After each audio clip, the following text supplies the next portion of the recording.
5 राज्यों के संदर्भ में जो आदिवासी हैं, जैसे झारखंड राज्य है, बंगाल है, उड़ीसा है, आसाम है और बिहार का कुछ क्षेत्र, भागलपुर, पूर्णिया, कटिहार आदि, इन क्षेत्रों में भी एक बड़ी आबादी आदिवासियों की रहती है, बाकी दलित और पिछड़ी जाति के लोगों के साथ। इस संदर्भ में मैं 19 को भारत के राष्ट्रपति को एक ज्ञापन दिया हूं। 3 विषय उसमें मैंने रखे हैं जिसको मैं बहुत संक्षिप्त में रखना चाहता हूं, और ये भारी अन्याय का मामला है। भारत के संविधान में भाषाओं की मान्यता, भाषाओं को 8वीं अनुसूची में लाने का प्रावधान है। पूरे भारत में आज तक एक भी आदिवासी भाषा को 8वीं अनुसूची में शामिल नहीं किया गया, जबकि 18 शामिल भाषाओं में 6 ऐसी भाषाएं हैं जो पूरे भारत में संथाल जाति के लोग सर्वाधिक हैं और उस भाषा को बोलने वाले लोगों की संख्या सबसे ज़्यादा है, मगर उस भाषा से बहुत कम लोग बोलने वाले नेपाली, मणिपुरी, कोंकणी, सिंधी, संस्कृत और कश्मीरी, इन भाषाओं को मान्यता मिल गई। और तब कोई क्राइटेरिया नहीं था, कोई मानदंड नहीं थे। जब मैं 12वीं लोकसभा में सदस्य बना, मैंने संताली भाषा को संविधान की 8वीं अनुसूची में शामिल करने का मामला कई बार उठाया, 13वीं लोकसभा में भी उठाया। हर बार गृह मंत्रालय की तरफ से यही उत्तर संसद में भी दिया जाता रहा, लिखित रूप में भी दिया जाता रहा कि एक हाई पावर्ड बॉडी का गठन किया जाएगा, एक क्राइटेरिया इवॉल्व की जाएगी और उसके बाद ऐसी तमाम मांगों पर विचार किया जाएगा। लेकिन अभी अचानक बोडो भाषा को संविधान में शामिल करने के लिए एक बिल हाजिर हो गया और बोडो भाषा भाषियों की आबादी मुश्किल से 10-12 लाख है। संताली भाषा बोलने वालों की आबादी लगभग 100 लाख से ज़्यादा है और संताली भाषा बोलने वाले की संख्या आसाम में, बंगाल में, उड़ीसा में, बिहार में, झारखंड में, यहाँ तक कि त्रिपुरा में। तो मेरा कहना है, mister Murmu, now please conclude now. Sir, hardly another 4 or 5 minutes। तो मैं ये कहना चाहता हूँ, conclude now, you have taken more than.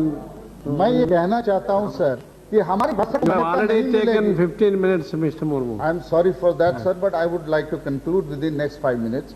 हमारी भाषा की मान्यता नहीं होने से क्या हो रहा है, शिक्षा और साक्षरता में हम कभी आगे नहीं बढ़ सकते हैं।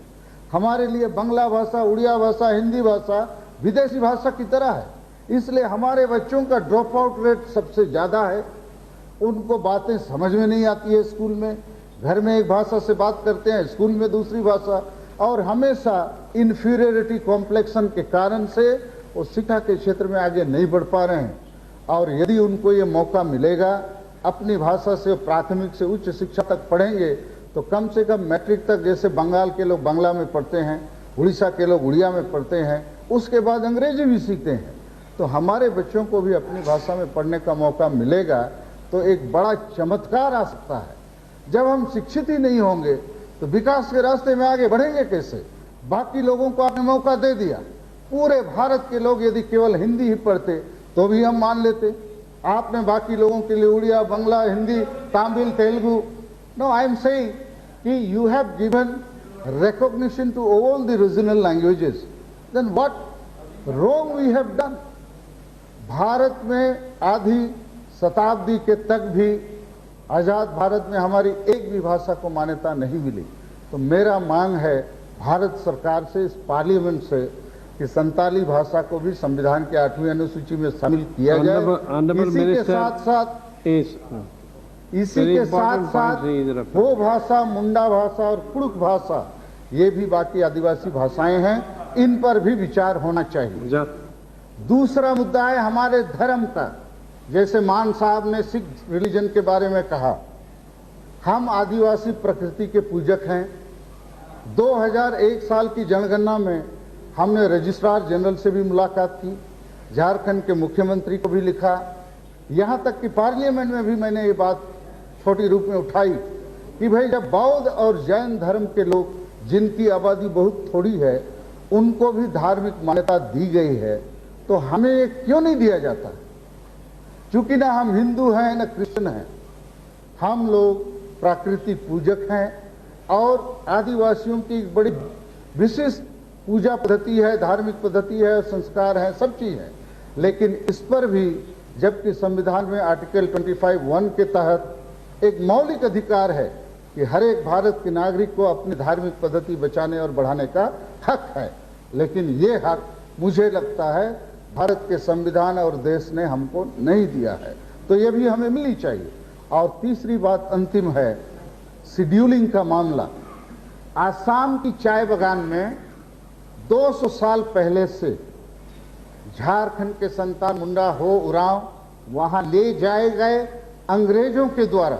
चूंकि ये लोग झारखंड क्षेत्र में अंग्रेजों के साथ लड़ते रहे, तो अंग्रेजों ने सोचा स्ट्रैटेजिक प्लान के तहत कि इनको आसाम में चलो, चाय की खेती कराएंगे, कुछ खाना खिलाएंगे और इस प्रकार से यहाँ उनकी लड़ने की क्षमता को घटाया जाए। यही था उनका मकसद। और इसी प्रकार भारत देश से अंग्रेजों ने हमारे भारतीयों को, किसी को मॉरिशस ले गया, किसी को फिजी ले गया, किसी को त्रिनिदाद ले गया। लेकिन दुर्भाग्य यहाँ ये है कि 200 साल हो गया, लेकिन आज तक इन आदिवासियों को, जिनकी आबादी चाय बागान और विभिन्न जिलों में लगभग 50 लाख है, उनको आज तक ना आदिवासी का दर्जा दिया गया, ना उन्हें आसामीज का दर्जा मिला।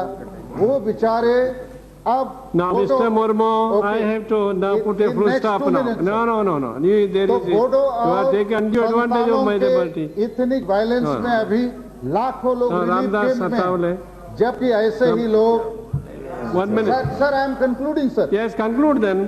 ऐसे ही लोग फिजी या मॉरिशस में न केवल उस देश के नागरिक बने, वहां राष्ट्रपति और प्रधानमंत्री के दर्जे को भी प्राप्त कर रहे हैं।